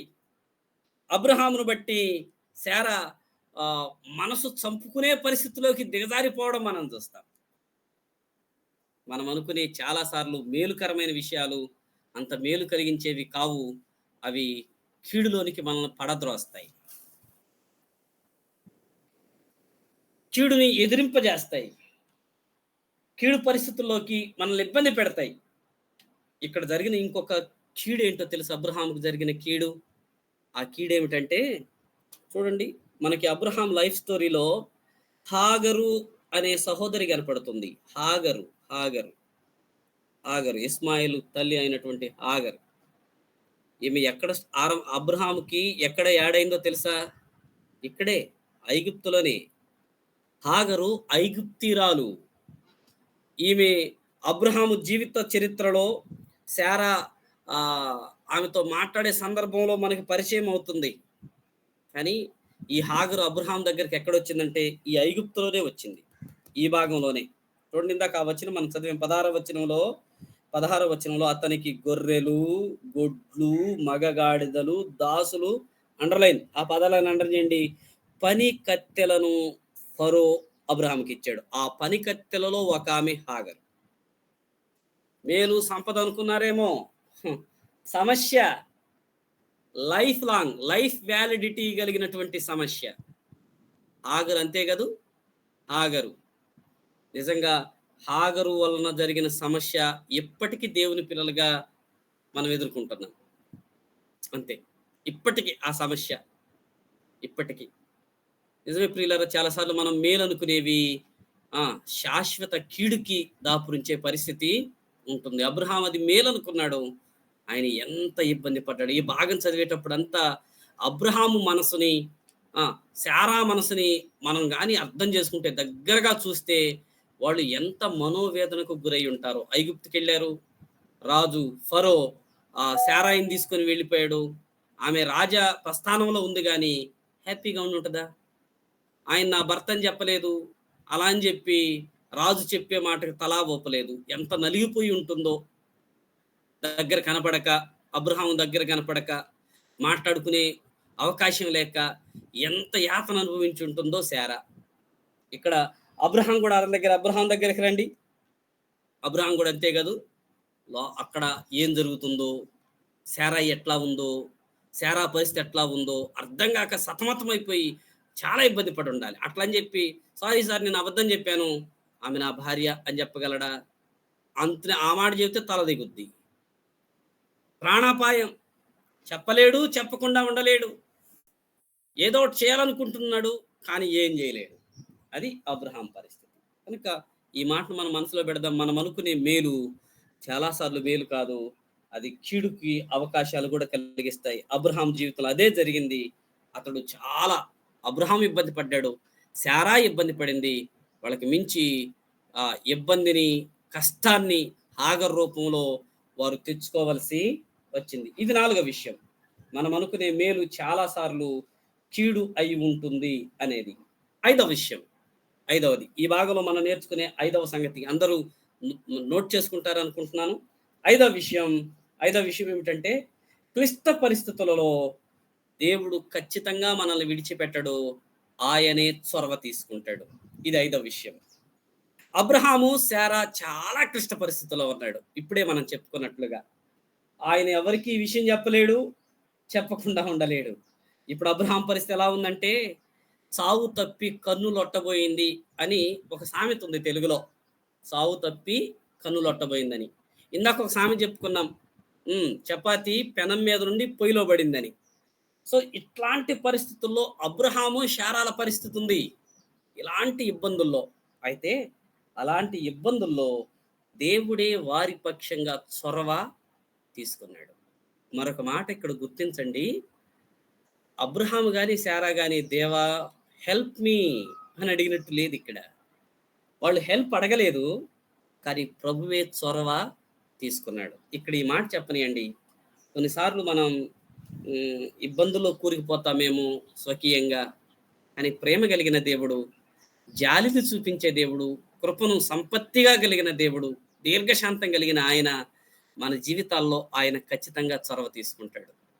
అంటే మనం తప్పైనా పర్లేదులేండి, ఆయన చొరవ తీసుకుంటాడని నా భావం కాదు సుమి. అట్లా అర్థం చేసుకోవద్దు దీన్ని.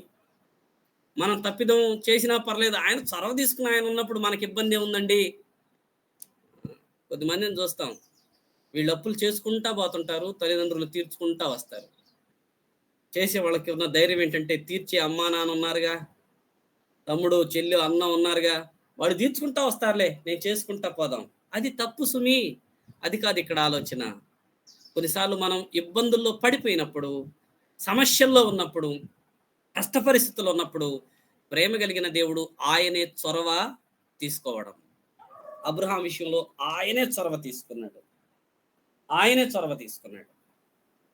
తీసుకొని ఆయన చెప్పిన మాట ఇట్లా ఉంది చివరిలో. అదే ఫరో రాజు అబ్రామును పిలిపించి ఆ మాట చెప్తాడు 18వ వచనంలో. అప్పుడు ఫరో అబ్రామును పిలిచి, నీవు నాకు చేసినది ఏమిటి? ఈమె నీ భార్య అని నాకెందుకు తెలపలేదు? ఈమె నా సహోదరిని ఎలా చెప్పితివి? నేను ఆమెను నా భార్యగా చేసుకుందునేమో. అయితేనేమి, ఇదిగో నీ భార్య, ఈమెను తీసుకొని పొమ్మని చెప్పాను. అదేంటి, ఐగుప్తీయులు కఠినులు బహుభయంకరులు అని చెప్పాం కదా, మరి ఇట్లా ఎందుకు జరిగింది అనంటే 17వ వచనం. అయితే యెహోవా అబ్రాము భార్య అయిన శారాయిని బట్టి ఫరోను అతని ఇంటి వారిని మహావేదనల చేత బాధించింది.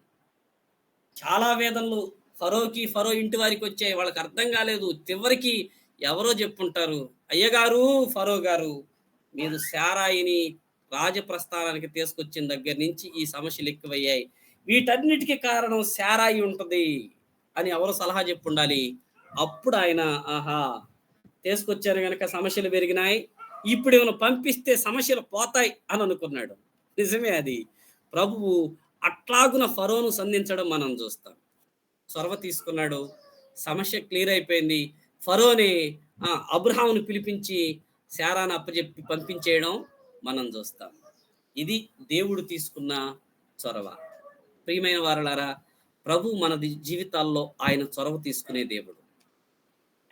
మనం ఇట్లా అంటాం, అడగనిది అమ్మైనా పెట్టదు అని. అమ్మ కాబట్టి అడగాలండి. ఈయన అద్భుతమైన దేవుడు. ఈయన ప్రేమ కలిగిన దేవుడు. మనం అడగకుండానే ఎన్నో చేస్తున్న దేవుడు. మనకి ఆయన తన చొరవను చూపిస్తున్న దేవుడు. అబ్రహాం విషయంలో ఆయనే చొరవ తీసుకున్నాడు. సో ఈ మాట చెప్తున్నప్పుడు నా విషయంలో కూడా దేవుడు చొరవ తీసుకుంటాడు అని ఎరగాలి మనం. ఆయన మనల్ని విడిచిపెట్టేవాడు కాదు. అందుకే కదా బైబిల్ ఈ మాట చెప్తుంది, తల్లి తన గర్భమును పుట్టిన బిడ్డను మరచునా, ఒకవేళ వాళ్ళైనా మరుస్తానేమో నేను మరువను. అదే కదా దేవుడు యేసు ప్రభువారు మన కోసం తీసుకునే చొరవ. ఇది ఎంత అద్భుతమైన సత్యం, మనల్ని బలపరిచే సత్యం. ఆయన మన సమస్యలో మన విషయంలో ఆయన చొరవ తీసుకొని ఆయనే సహాయం చేస్తాడు. నిజంగా ఆ రోజున అబ్రహాము శారాల విషయంలో ఆయన చొరవ తీసుకోకపోయి ఉంటే పరిస్థితి ఎంత భయానకంగా ఇబ్బందికరంగా ఉండేదో. ఆ ఇబ్బందిని ఇప్పటికి మనం కూడా అనుభవించాల్సి వచ్చేది. దాన్ని గుర్తించాలి మనం. కనుక 5వ విషయం, క్లిష్ట పరిస్థితుల్లో దేవుడే మన విషయాల్లో ఆయన చొరవ తీసుకుంటాడు అనే విషయం. 6వ సంగతి, 6వ లెసన్ ఈ భాగంలో ఐగుప్తు మజిలీ, అబ్రహాం యొక్క ఐగుప్తు మజిలీలో మనం నేర్చుకునే 6వ విషయం ఇట్లా ఉంది. 6వ విషయం ఏమిటంటే, విశ్వాసి తప్పటడుగులు వేసే సందర్భాలలో, విశ్వాసి కానీ తప్పటడుగు వేస్తే ఆ విశ్వాసి ఒక్కళ్ళే కాదండి తిప్పలబడేది, అనేకులు తిప్పలబడాల్సి వస్తుంది. ఈ మాట మన మనసులో, ఇది మన హెచ్చరిక. మన విశ్వాసులం, రక్షించబడ్డాం, దేవుని పిల్లలం. మనం తప్పటడుగు వేస్తే, మనం తప్పిదం చేస్తే మనం అక్కడనే కాదు. బైబిల్లో అంటే మనం లోకంలో ఈ సామెత చూస్తాం, ఎవడు తవ్వుకున్న గోతిలో వాళ్లే పడతారు. అది ఇప్పుడు నేను మిమ్మల్ని ఒక ప్రశ్న అడుగుతున్నా. అబ్రహాం గొయ్యి తవ్వాడు. ఎవరు పడ్డారు చెప్పండి ఆ గొయ్యిలో? అబ్రహాం ఒక్కడేనా?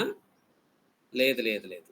అబ్రహాము పడ్డాడు, శారా పడింది, ఫరో రాజు పడ్డాడు, ఫరో కుటుంబీకులు పడ్డారు. కాస్త అటు ఇటుగా అబ్రహాం ఇంటి వాళ్ళు కూడా ఆ గోతిలో పడాల్సి వచ్చింది. అదేంటి? గొయ్యి తవ్వింది అబ్రహామే కదా, అబ్రహాం ఒక్కడే కదా పడాలి, అబ్రహాం ఒక్కడే కదా అని అంటావేమో. లేదు, లేదు, చాలా మంది ఆ గోతిలో పడి ఆ సమస్యలో ఇబ్బంది పడ్డారు. నిజమే. అందుకే దేవుని పిల్లలమైన మనం బహు జాగ్రత్తగా ఉండాలి. తప్పటడుగు వేయొద్దు. మనం చేసే దేవునికి వేరైన పని, దేవునికి ఇష్టం లేని, దేవుడిని అడగకుండా మనం చేసే పనులు మనతో పాటు మన చుట్టుపక్కల ఉన్న వాళ్ళకు కూడా ఇబ్బందిని కలిగిస్తాయి. యోనా జీవితంలో జరిగింది అదే కదా. యోనా జీవితంలో యోనా పారిపోతున్నాడు, యోనా ఒక్కడే ఇబ్బంది పడ్డాడా? యోనా గ్రంథంలో చూడండి ఎన్ని ఇబ్బందులు. యోనా ఇబ్బంది పడ్డాడు, పడవలో ఉన్న వాళ్ళు ఇబ్బంది పడ్డారు, వాళ్ళు అల్లాడిపోయారు, సరుకులు పడేశారు. దాని తర్వాత చేప 3 రోజులు ఫాస్టింగ్ ఉండాల్సి వచ్చింది, ఏం తినకుండా ఉండాల్సి వచ్చింది. సో ఇట్లాగున ఒక్క యోనా తప్పిదం చాలా మంది సఫర్ అయినట్లుగా. అక్క, అన్న, తమ్ముడు, చెల్లి, ఒకవేళ నీవు తప్పిదంలో ఉంటే, తప్పిదం చేస్తే, తప్పటడుగు వేస్తే ఆ ప్రతిఫలం నీతో పాటు నీ కుటుంబీకులు, కొన్నిసార్లు నీ ఫ్రెండ్స్, నీకు పరిచయస్తులు, నీ సంఘస్థులు, సేవకుడు సఫర్ అవ్వాల్సి రావచ్చు, ఇబ్బంది పడే అవకాశం ఉంది. అబ్రహాము తప్పటడుగు అనేకులకు తిప్పలు తీసుకొచ్చింది. నిజమే, నిజమే. ఫరో రాజు అబ్రహామును పిలిచి ఈమె నీ భార్య నాకెందుకు చెప్పలేదు అన్నప్పుడు అబ్రహాం ఫేస్ను ఒక్కసారి చూడండి మీరు. మనం అప్పుడప్పుడు అంటారు చూసామా, రక్తపు సుక్క కనపడలేదండి అని. అట్లాగే ఉండుంటుందేమో, అట్లాగే ఉండాలి అబ్రహాం ఫేస్. అని ఏమనలేడు, నేను కాదని అనలేడు కదా. కనుక ఈ సంగతిని గుర్తుపెట్టుకోవాలి. అనేకులు మనల్ని బట్టి తిప్పలు పడకూడదు అని, మనల్ని బట్టి ఇబ్బంది పడకూడదు. ఈ మాట చెప్పనండి, ప్రభు మనల్ని పిలిచింది, మనల్ని రక్షించింది అనేకులకు ఆశీర్వాదకరంగా ఉండడానికే కానీ తిప్పలు తెచ్చిపెట్టడానికి కాదు. కొన్నిసార్లు అవి ఆధ్యాత్మికంగా బలపరిచేటువంటి పరీక్షల ఆశీర్వాదమే అవి. అలాంటివైతే పర్లేదు, కానీ అలాంటివి కాకుండా ఇబ్బంది పెట్టేవైతే వాటిని మనం ఆలోచించాల్సిందే. కనుక ఇది 6వ పాఠం. విశ్వాసిగా నేను ఒక తప్పిదం చేసి తప్పటడుగేస్తే నా ఈ తప్పటడుగును బట్టి అనేక మంది ఇబ్బంది పడాల్సి రావచ్చు, తిప్పలు పడాల్సి రావచ్చు అనేది ఈ భాగంలో మనం నేర్చుకునే మరొక పాఠం. ఇది 6వది. 7వది చివరిది, 2 నిమిషాల్లో చెప్పి ముగించేసేద్దాం, టైం అయిపోతుంది మనకి. 7వది ఒకసారి 6 జ్ఞాపకం చేద్దామా? నెంబర్ 1, మొట్టమొదటి విషయం, అబ్రహాము ఐగుప్తు మజిలీలో దేవుడు చెప్పకుండా ఆయన తన సొంత ఇష్టంగా ఐగుప్తుకి వెళ్ళిపోయాడు. మనం అట్లాగనా వెళ్ళిపోకూడదు. ఒకవేళ వెళ్ళిపోతే ఎంత తొందరగా మరలా కనానుకి ఎక్కడి నుంచి వెళ్ళామో అక్కడికి చేరి రావడం చాలా మంచిది. 2వ విషయం ఏమనుకున్నాం? 2వ సంగతి, విశ్వాస జీవిత ప్రయాణంలో పరీక్షలు ఖచ్చితంగా అవసరం. మన విశ్వాస స్థాయి మనకు తెలియడానికి, మన సుగుణాలు పెంపొందించుకోవడానికి. 3వది, పరీక్ష సమయాల్లో స్థలాలను విడిచిపెట్టి ఇంకో చోటుకి వెళ్తే బాగుంటుంది అనుకోవడం పొరపాటు. ఎక్కడికి వెళ్ళినా అదే భూమి, అదే ఆకాశం అన్నట్లుగా సమస్య వివిధ రూపాలు మార్చుకొని మన ఎదుట ఉంటుంది, సమస్య మాత్రం విడిచిపెట్టి కాదు. 4వది, మనం అనుకునే మేలు చాలాసార్లు మేలు కాదు, అది కీడుగానే మన దగ్గరికి వస్తుంది అని. 5వది, క్లిష్ట పరిస్థితుల్లో, ఇబ్బందికరమైన సమస్యాత్మక పరిస్థితుల్లో దేవుడే మన విషయంలో చొరవ తీసుకుంటాడు. అలా చొరవ తీసుకోకపోతే మనం ఏమైపోతాము? 5వది, విశ్వాసి తప్పటడుగు అనేకులకు తిప్పలను తీసుకొని రావచ్చు. 7వది లాస్ట్ది చెప్పి ముగించేసేస్తాము. 7వ మాట, మీకు ఈ వచనాన్ని చదవాలని నేను కోరుకుంటున్నాను. 13వ వచనం, 12-13.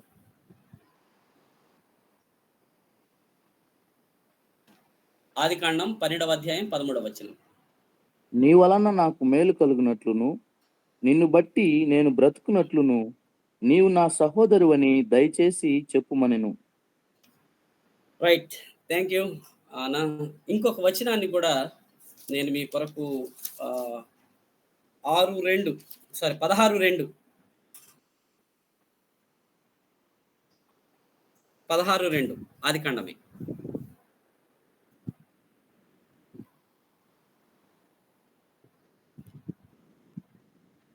ఆదికాండం 16వ అధ్యాయం 2వ వచనం. కాగా కాగా సారయి, ఆ, ఇదిగో నేను పిల్లలు కనకుండా యెహోవా చేసి ఉన్నాడు. నీవు దయచేసి నా దాసితో పొమ్ము, ఒకవేళ ఆమె వలన నాకు సంతానం కలుగవచ్చునని అబ్రాముతో చెప్పెను. అబ్రాము శారయి మాట వినెను. రైట్. 12వ వచనంలో అబ్రాము శారాయితో మాట్లాడుతున్నాడు. 12వ అధ్యాయంలో. 16వ అధ్యాయంలో శారా అబ్రహాంతో మాట్లాడుతుంది. భార్యాభర్తలు ఒకళ్ళతో ఒకళ్ళు మాట్లాడుకున్న సందర్భాలు ఇవి. అయితే ఈ 2 వచనాల్లో ఒక మాట గమనించారా మీరు? అబ్రాహాము శారాయితో మాట్లాడుతూ, శారా దయచేసి దయచేసి అనే పదం వాడాడు. శారా కూడా అదే పదం వాడింది. 16వ అధ్యాయం 2వ వచనంలో దయచేసి నా దాసితో పొమ్ము. అబ్రాహాము శారా భార్యాభర్తలు వాళ్ళు మాట్లాడుకుంటున్న మాటల్లో ఒకళ్ళనొకళ్ళు అనుకుంటున్నారు దయచేసి దయచేసి అని. మరి ఇక్కడ ఉన్న ఈ గ్రూప్ లో ఉన్నటువంటి భార్యలైన వారు, భర్తలైన వారు ఈ మాటను ఎప్పుడన్నా ప్రస్తావన చేస్తున్నామా? ఇది అనుకూలంగా, వాస్తవానికి ఇది ప్రతికూలమైన వచనాలు ఇవి 2, అనుసరించకూడని వచనాలు ఇవి. అయితే వాటిని అనుకూలంగా తీసుకుంటే ఎప్పుడైనా నేను ఒక భర్తని నా భార్య దగ్గర ఎప్పుడైనా హెప్సిబా దయచేసి అని అనగలనా? ఏమండి దయచేసి అని అక్క నాతో అనగలదా? ఆలోచించవలసిన లేకపోతే అనుకూలంగా తీసుకోవలసిన విషయం ఇది. అయితే ఇక్కడ చెప్పదలుచుకున్న ఒక విషయం ఏమిటంటే, మన కుటుంబ జీవితంలో ఎప్పుడైనా సరే రిక్వెస్ట్ గానైనా లేదా రికమెండేషన్ చేసైనా ఏ విధంగా అయినా సరే దేవునికి వ్యతిరేకమైన పనులను మనం మన జీవిత భాగస్వామికి కానీ పిల్లలకు కానీ చెప్పకూడదు. ఇక్కడ 13వ వచనం, 12వ అధ్యాయం 13వ వచనంలో, 16వ అధ్యాయం 2వ వచనంలో అబ్రహాము తన భార్యకి చెప్తున్న విషయం అంత దైవానుకూలమైన సంగతి కాదు.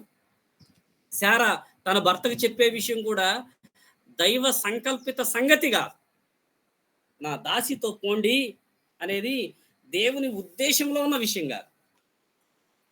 నువ్వు నా సహోదరుడివి అని చెప్పమ్మా దయచేసి ప్లీజ్ అని అబ్రహాం చెప్తున్నాడు తన భార్యతో. అదంత దీవెనకరమైన సంగతి కాదు.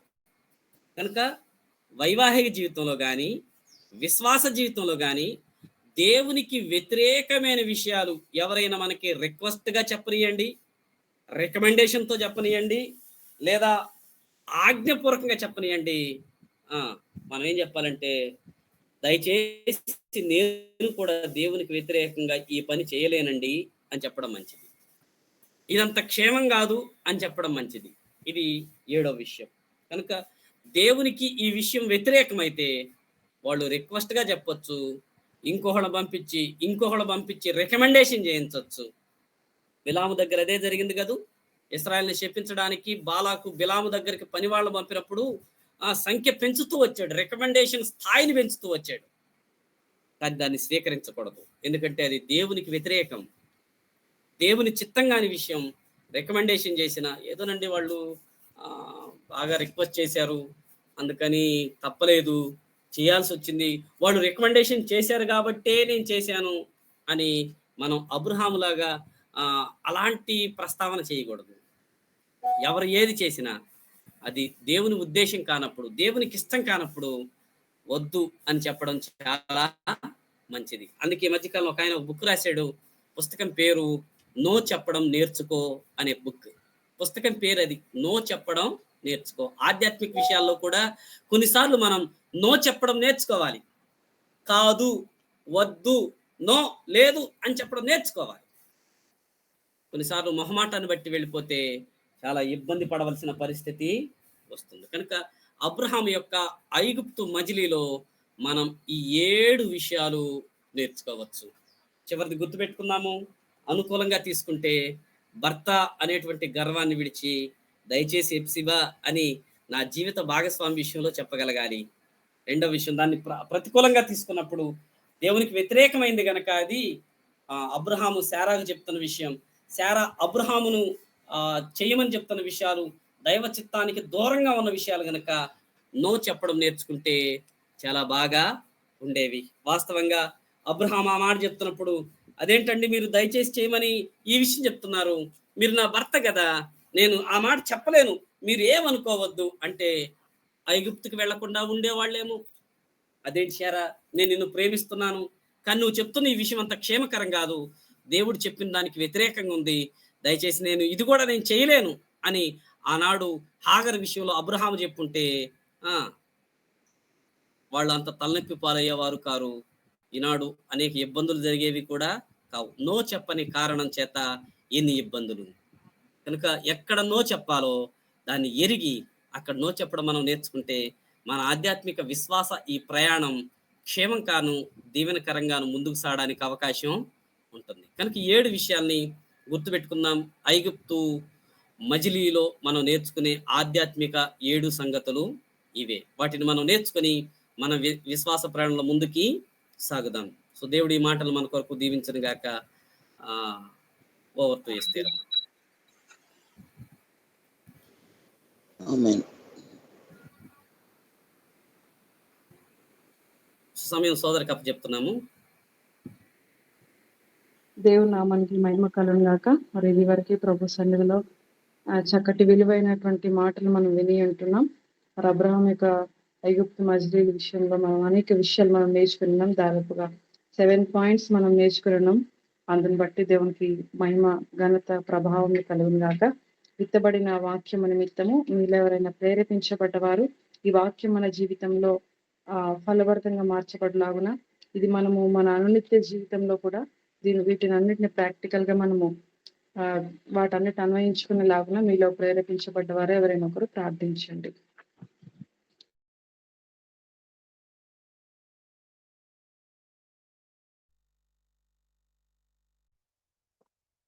ప్రార్థించుకుందాం.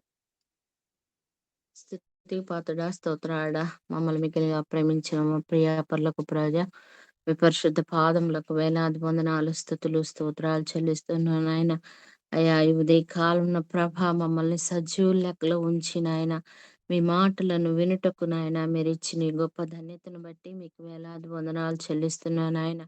అయ్యా మా దైవజనులను నిలువ పెట్టి ప్రభ మా జీవితంలో మేము ఎలా ఉంటున్నామో తండ్రి, అబ్రహాము జీవితాన్ని గురించి ప్రభా మీరు నేర్పించిన పాఠాలను బట్టి మీకు వేలాది వందనాలు, స్తుతులు, స్తోత్రాలు చెల్లిస్తున్నాను ఆయన. అయ్యా మీ సన్నిధానంలో ప్రభా అబ్రహాము ఎలాంటి శోధనలోనైనా తన ఇష్టానుసారముగా జీవించి పరీక్షను బట్టి శోధనను బట్టి ప్రభ ఎలా ఉన్నాడో, యోసేపు కనుక పాపానికి దూరంగా పరిగెత్తిన రీతిని ప్రభ మరి మా యొక్క దైవజనులు చెప్పిన విధానాన్ని బట్టి ఏ విషయాల్లోనూ ప్రభ మేము స్థలాలు విడిచిపోక నా తండ్రి అయ్యా ఒక పాపము విషయంలోనే మేము దూరంగా విడిచి వెళ్ళుట్లో మీ కృపను నాయన అయ్యా ఇలా ఉండాలని నాయన మాకు విశదీకరించినందుకు నాయన మీకు వేలాది వందనాలు చెల్లిస్తున్నావు నాయన. అయ్యా వినటే కాదు కానీ వినినది మా జీవితాల్లో అన్వయించుకుంటూ ఏ ఏ విషయాలను ప్రభ మేము ఎలా ఉండాలో ప్రభ మా దైవజనులు నిలుపెట్టి చెప్పిన మాటలను బట్టి మీకు వేలాది వందనాలు నాయన. అయా దేవుని చిత్తానుసారముగా మేము ఉండుట్లో నాయన ఐగుప్తు ప్రయాణంలో తండ్రి మరి నాయన విశ్వాస జీవితం, పరీక్ష జీవితం, స్థలాల విషయంలోను మేము ఏ విషయంలోనూ మార్పు చెందక నాయన అయా మీ యొక్క గొప్ప సంగతులను మీ నాయన నేర్చుకుంటూ నాయన అబ్రహాము విశ్వాసాన్ని బట్టి అనేక విషయాలు మేము వింటూనే వస్తూ ఉన్నాం. కానీ ప్రభా ఎలాగ ఏంటి అనేది ప్రభా మా దైవజనుల ద్వారా మీరు నిలువు పెట్టి మాట్లాడించిన విధానం కొరకు మీకు వేలాది వందనాలు, స్తుతులు, స్తోత్రాలు చెల్లిస్తున్నాం. హాగరు జీవితాన్ని బట్టి ఐగుప్తుకి ప్రభా మరి నైనా మేలు అనుకున్నది కీడుగా చేసే దేవుడు, కీడు అనుకున్నది మేలుగా చేసే నా గొప్ప తండ్రి మీ స్తోత్రాలు. క్లిష్ట పరిస్థితుల్లో కూడా నాయన ఫరో వేదనను ప్రభ మీరు నాయన చొరవ తీసుకొని నాయన మరి నా ప్రభ అబ్రహాముకు నాయన అనేక విషయాలను మీరు తెలియచేసిన దేవుడు, విశ్వాసం తప్పకుండా అనేక విషయాలలో ప్రభ మా యొక్క విధాన స్థితులను మీరు నాయన గోతిలో పడకుండా పైకి లేవనెత్తే దేవుడుగా నాయన అబ్రహాము జీవితంలో తనకై తను ఇష్టానుసారముగా తిప్పలు తెచ్చుకున్నాడు. కానీ నాయన అయ్యా అవి మా ద్వారానే జరుగుతున్నాయని గ్రహించే కృపను కూడా మీరు అనుగ్రహించిన విధానం కొరకు ఏ విషయంలోనూ దయచేసి అనే మాటను ప్రభా మరి మేము నాయన ఎలాగ వాడాలో ఏ విధముగా వాడకూడదో కూడా నాయన అయా మా దైవజనులు నిలువపెట్టి మాట్లాడిన విధానం కొరకు మీకు వేలాది వందనాలు చెల్లిస్తూ ఉన్నానాయన.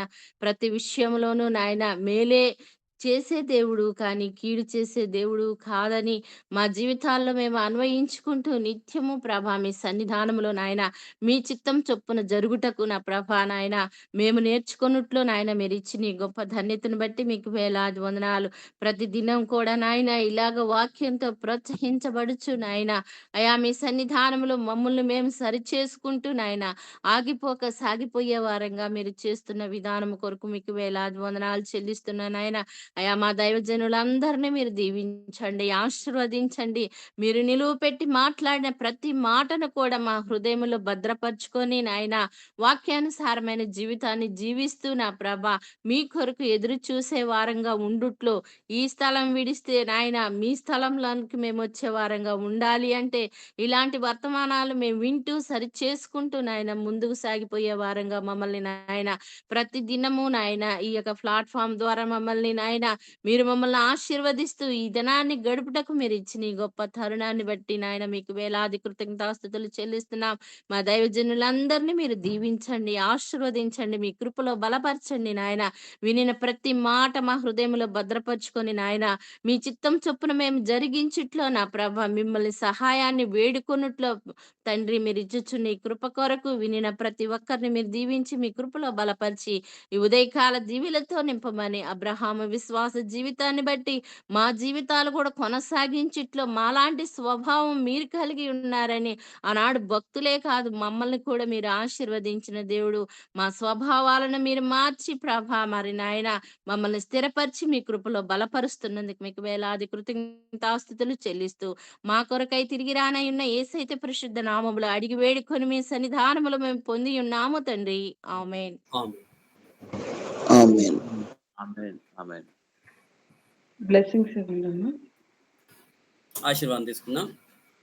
సర్వశక్తిమంతుడైన దేవుని కృప, సర్వోన్నతుడైన యేసుక్రీస్తు ప్రభువారి ప్రేమ, సర్వవ్యాపి అయిన పరిశుద్ధాత్మ దేవుని సన్నిధి సహవాసం సదాకాలం మనందరికీ తోడుగా ఉండి ఆయనకి ఇష్టమైన బిడ్డలుగా ఆయన సంప్రదింపులతో మన విశ్వాస జీవితాన్ని ముందుకు సాగించుకోవడానికి కావలసిన సంపూర్ణ కృపను మనకు అనుగ్రహించను గాక. ఆమేన్. ఆమేన్. అందరికి వందనాలు. ప్రైజ్ లార్డ్ అమ్మా. థాంక్యూ. వందనాలు అయ్యగారు. వందనాలు.